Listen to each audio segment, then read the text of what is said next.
In this video, I'm going to be showing you how to remove a Google account from Hisense Android TV step by step. So what you do, you have to make sure you get your TV remote, then press the home button. Okay. Once you have done that, you're going to navigate from home, shops, up to the settings option right there. Okay. Up, up to the settings option right there. Okay.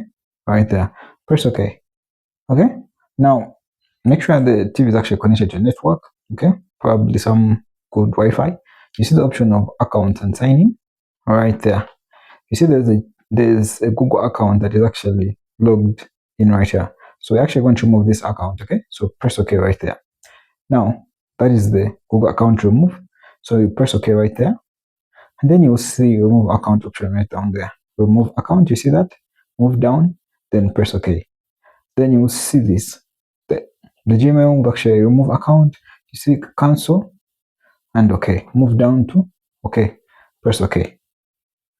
Yes. And the Gmail account / the Google account has been removed from the Hisense Android TV. Subscription would be nice if you click all in the video.